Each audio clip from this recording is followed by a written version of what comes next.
படைத்தலைவன் எப்படி வந்துருக்கு? First of பார்க்கும்போது இந்த டைட்டிலுக்கும் இந்த படத்துக்கும் என்ன சம்மந்தம் அப்படிங்கிற மாதிரி இருந்தது.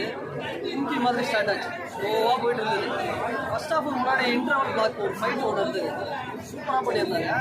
செகண்ட் ஹாஃபு அப்படியே ஒரு கேஜிஎஃப்லையும் காந்தாராவே மிக்ஸ் பண்ண மாதிரி ஒரு படம். ஸோ பெருசாக வந்து சூப்பர் அப்படின்லாம் சொல்ல முடியாது. ஒரு வாட்டி இந்த வாரம் ரிலீஸ் ஆச்சு ஒரு படம் அப்படிங்கிறதுக்காக ஃபேமிலியோட வந்து ஒரு வாட்டி சூப்பர் அப்படிலாம் இல்லை, சுமாராக. ஏஐயில் விஜயகாந்தில் காட்டியிருக்கேன்றாங்க, அது வந்து பெஸ்ட்டாக இருக்குன்றாங்க. பழைய முன்னாடி காட்டின படத்தோட இதில் பெஸ்ட்டாக இருக்கு. ரமணா படத்தோட ரெஃபரன்ஸு உண்மையாகவே ரொம்ப நல்லா இருந்தது, சூப்பராக இருந்தது. நிறைய ஆடியோ வீடியோஸ் ஏஐ சிஜின்னு பல இடங்களில் கேப்டனோட ரெஃபரன்ஸ் இருந்தது. ஸோ அவங்களுக்குலாம் எனக்கு ஒன்றுமே புரியல, உள்ள ஏதோ அஜித் விஜய் படம் மாதிரி அவ்வளோ கூட்டம் கொண்டாடிட்டு இருக்காங்க, இவ்வளோ ஒரு கூட்டம். ஸோ ரொம்ப நல்லா இருந்தது, ஒரு வாட்டி பார்க்கலாம். அவங்க பையன் நடிச்சிட சின்ன கேப்டன்ன்றாங்க, அது வந்து ஒர்க் அவுட் ஆயிருக்கா?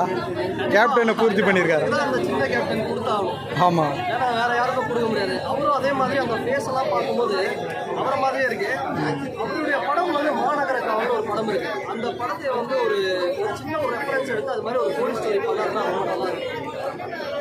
கேப்டனோட எண்ணத்தை ஃபுல்ஃபில் பண்ணிட்டாரா அவங்க பையன்? கண்டிப்பாக பண்ணியிருக்காரு.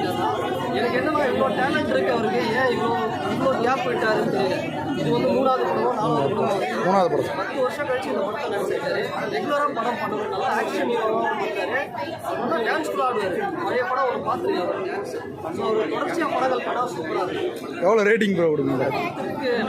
ஒரு 6 6 10க்கு 10க்கா? தேங்க்ஸ். மூவி ஒரு அனிமல் லவ்வர்ஸ் மட்டும் இல்லை, ஹியூமனாகவே நம்மளுக்கு அவ்வளோ ஒரு உள்ளுக்குள்ள நமக்குள்ள ஒரு லவ் இருக்கும்ல, அந்த லவ் ரொம்ப அழகாகவே காமிச்சிருந்தாங்க. படத்தில் வந்து எங்கேயுமே நகராமல் கரெக்டான பக்காவான ஒரு ஸ்க்ரீன் பிளே கொடுத்தது படத்தோட பெரிய ஹைலைட்னு நினைக்கிறேன். ஏன்னா ஒரு லவ் சாங்கு ரொமான்ஸு அந்த மாதிரி எந்த ஒரு இதுவுமே கொடுக்காம இதில் தான் கதை ஆரம்பிக்குது. எண்டிங்கும் அதையோட கண்டினியூ பண்ணி முடிச்ச வந்து இது அந்த படத்தோட பெரிய ஹைலைட்னு நினைக்கிறேன். அதை தாண்டி வந்து விஜயகாந்த் சார் அந்த ஏஐல காமிச்ச ஃபீல் ரொம்ப சூப்பராக இருந்தது உண்மையிலே. ஏன்னா விஜயகாந்த் சார் சொன்னாலே நமக்கு மைண்டில் வரது ரமணா, அந்த டைலாக் இன்னைக்கு சின்ன குழந்தைங்க முதல்ல கொண்டு சொல்லுவோம். ஸோ அதை ஒரு கண்டினியூட்டியாக கொடுத்து அந்த இடத்துல உள்ளே கொண்டுட்டு வந்த விதம் ரொம்ப நல்லா இருந்தது. ஃபினிஷிங்கில் எண்டிங்குமே எனக்கு கிளைமேக்ஸில் ஒரு ஃபைட் சீன்லாம் வரும், அதாவது ஒரு லவ்வோட அந்த ஃபீல் இருக்கும். ஆக்சுவலி வந்து யானை வந்து அந்த ஒரு சவுண்டு கொடுக்குறத வச்சே வந்து உண்மையிலே யானைக்கு சொந்தக்காரங்க வந்துட்டாங்க அப்படிங்கிறத காமிச்ச விதம்லாம் வந்து பார்த்திங்கன்னா ரொம்ப நல்லா இருந்தது. அந்த ஒரு ஃபீல் ரொம்ப நல்லா இருந்தது. ஏஐ சூப்பராக இருந்தது உண்மையிலேயும். எனக்கு இந்த படத்தில் வந்து 3 விஷயம். ஒன்று வந்து ஸ்க்ரீன் பிளே சூப்பராக இருந்தது, ஃபைட் சீன் ரொம்ப நல்லா அமைஞ்சிருந்தது. ஓவர் மாஸ் டைலாக்லாம் பேசிட்டு ஓவர் வசனம்லாம் பேசாமல் ரொம்ப நீட்டான ஃபைட் சீன் கொடுத்தது வந்து ரொம்ப ஹைலைட்டு.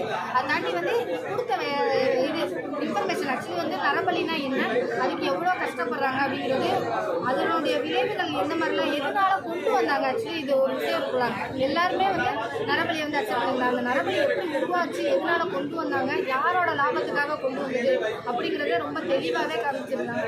அந்த ஒரு விஷயம் ரொம்ப நல்லா இருக்கு. ஏஐல ஒர்க் பண்ணிடுறாங்க, அதெல்லாம் ஒர்க் அவுட் ஆயிருக்கா? நிறைய இடங்கள் உங்களுக்கு ஒர்க் அவுட் ஆயிருக்கு. ஒரு சில இடங்களில் ரொம்ப பர்ஃபெக்ஷன் பார்க்க முடியாது, ஒரு சில இடங்களில் ரைட்ல தான் தெரியதான் இருக்கும். ஆனால் அதை தாண்டி வந்து நம்மளுக்கு அந்த கனெக்டிவிட்டியோட பார்க்கும்போது அந்த ரொம்ப பெருசாக தெரியாதுல்ல. ஸோ அந்த ஃபீல் ரொம்ப நல்லா இருந்தது. எனக்கு என்ன அந்த யானை மட்டும் இல்லை, சின்ன சின்ன மாடுலேருந்து எல்லாத்தோட கனெக்டிவிட்டியும் காமிச்ச விதம் ரொம்ப நல்லா இருந்தது. ஸோ அனிமல் லவர்ஸ்க்கு உண்மையிலே ஒரு மிகப்பெரிய வரப்பிரசாதம்னே சொல்லலாம். அந்த படம் ரொம்ப சூப்பராக இருக்கு. ஃபர்ஸ்ட் மூவி சப்போர்ட் பண்ணியிருக்காங்க, அதுக்கப்புறம் லாங் கேப் செகண்ட் மூவி, அந்த படத்துக்கு இந்த படத்துக்கு எப்படி அவரோட ஆக்டிங் இருந்துச்சு? ரொம்ப டிஃப்ரெண்டாக இருந்தது உண்மையிலே. ஏன் அப்படின்னா எனக்கு வந்து ஃபஸ்ட்டு ஒருத்தர் ஒரு ஃபைட் சீன் வரும், ஃபஸ்ட்டில் ஒரு நார்மலாக இருக்கிற மாதிரியே இருக்கும். அந்த அனிமலோட லவ் பண்ணுற அந்த சீன்லலாம் ஒரு சில இடத்துல கொஞ்சம் இதாக இருக்க மாதிரி இருந்துச்சு. ஆனால் அதை தாண்டி பார்த்தீங்கன்னா வச்சுக்கோங்க, அந்த ஃபைட் சீன் வர இடத்துல வந்து ரொம்ப பக்காவான ஒரு ஆக்டர்ஸ் பண்ணால் எப்படி இருக்கும் அந்த ஃபீல் கொடுத்துருந்தது. ஏன்னா ஃபைட்டுன்றது ரொம்ப இம்பார்ட்டண்டான விஷயம். அதில் சொதப்பினாலே ஈஸியாக நம்ம நார்மல் ஆடியன்ஸே கண்டுபிடிச்சிடலாம். அப்படி இருக்கும்போது அந்த இடத்துல வந்து ரொம்ப ஹியூமனாக பக்காவாக கிளியர்ஸாக இதுதான் ஃபைட்டு அப்படிங்கிற மாதிரி அந்த ஒரு நீட்னஸ் கொண்டு போன விதம் ரொம்ப நல்லா இருந்தது. யானையை காட்டின விதம் ரொம்ப விஜயகாந்த் ரமணன் இதுக்கு மேலே அதான் நல்லா சொல்கிறேன்னா நம்மளுக்கு அதான் மைண்டுக்கு வரும். ஆக்சுவலி ரமணா தான் கேப்டன் சொன்னாலே நமக்கு ரமணா தான் வரும். ஸோ அதை வந்து ஸ்க்ரீன் பிளேயில் கொடுத்துருக்காங்க. ஸோ அந்த ஸ்க்ரீன் பிளே சூப்பராக இருந்தது. அது மேட்ச் பண்ணி கொடுத்துருந்தது, 2 பேரையும் அப்பாவையும் பையனையும் ஆப்போசிட்டில் நிற்க வச்சு பேசின அந்த ஒரு ஃபீல் ரொம்ப நல்லா இருக்கும். விஜய் ஃபீல் பண்ணிட்டாரா? விஜயகாந்த் ஃபுல்ஃபில் பண்ணிட்டாரா அவங்க பையன்? எஸ், கண்டிப்பாக. அவர் உண்மையில இருந்திருந்தானா ரொம்ப சந்தோஷப்பட்டிருப்பாரு நான் நினைக்கிறேன். ஏன்னா ரொம்ப ஆசைப்பட்ட ஒரு விஷயம். ஸோ அந்த ஒரு ஸ்க்ரீன் பிளே வந்து உண்மையிலே ஆடியன்ஸை ரசித்தாங்க.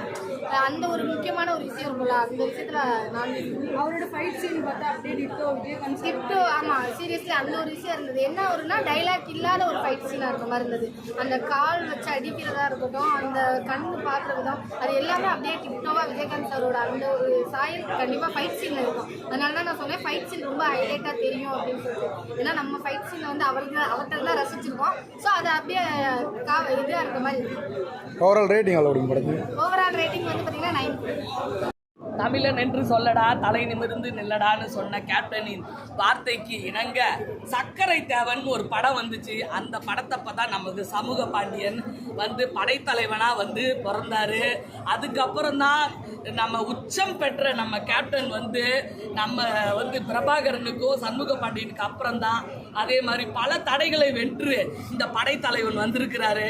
கண்டிப்பாக சொல்கிறேன், மனசு எல்லாமே கோயிலையா, அதில் நீதானே சாமி ஐயா, வெற்றி எல்லாம் இனி ஒன்று தேடி வருன்ற மாதிரி கண்டிப்பாக அவரோட மனசுக்கு அவங்க பிள்ளை நம்ம சமூக பாண்டியன் நல்ல படம் பண்ணியிருக்காரு. 3 ஃபைட்டு, 3 சாங்கு, எல்லாத்தையுமே ஒரு யானையை தொலைச்சிடுறாங்க.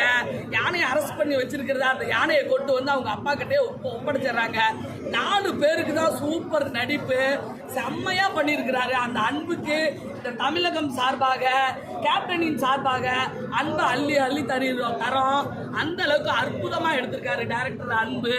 இசை எங்கள் அப்பா இளையராஜா அப்பா 3 பாட்டு சூப்பராக, காளி பாட்டு 1, 2 வந்து மெலோடி பாட்டு 1, 2 சூப்பராக போட்டிருக்காங்க. படம் எந்த தங்கு தடையும் இல்லாமல், லேக் இல்லாமல் படம் சூப்பராக ஓடும். தமிழன் என்று சொல்லடா தலை நிமிர்ந்து நில்லடான்னு இந்த ஒரு வாரம், ஏன்னா குபேரான்னு அங்கே படத்துக்குள்ளேயே அவங்க அப்பா அவங்க பையனுக்கு ப்ரொமோஷன் பண்ணுறாரு. ஓகேவா, அடுத்த வாரம் நம்ம குபேராவுக்கு பார்ப்போம். ஓகேவா, அது மாதிரி இது வரைக்கும் கஸ்தூரி ராஜா ஐயா யாரு கூடயும் இவ்வளோ காம்பினேஷனில் பண்ணல.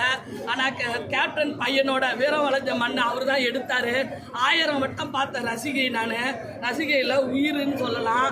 அந்த மாதிரி அவரே அப்பாவாக நடிச்சிருக்காரு, சூப்பராக நடிச்சிருக்காரு. ஒரு யானைக்கும், அதாவது ஒரு யானையும் தன் மனிதன் மாதிரி ஒரு தன் குழந்தை மாதிரி பார்க்குற மாதிரி பட கதையை கொண்டு போயிருக்காங்க. நல்லா இருக்கு, அருமையாக இருக்கு, பெருமையாக இருக்கு.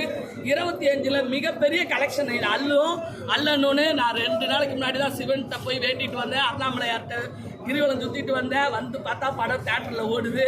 ரொம்ப சந்தோஷம். படம் வெற்றி பெற நல்வாழ்த்துக்கள். கண்டிப்பாக இது வெற்றி பெற்றே ஆகும். ஒவ்வொரு தமிழனும் கேப்டன் 24 யூனிட் தொழில்நுட்ப கலைஞர்கள் இருக்காங்க. அவங்கெல்லாம் ஒரு வேளை சோறு கேப்டன் ஐயா கிட்ட சாப்பிட்டு இருந்தீங்கன்னா நம்ம பையன் படத்தை வந்து ஒரு வட்டம் பாருங்கப்பா. தொழில்நுட்ப கலைஞர்களே வந்து பாருங்க. அவ்வளோ.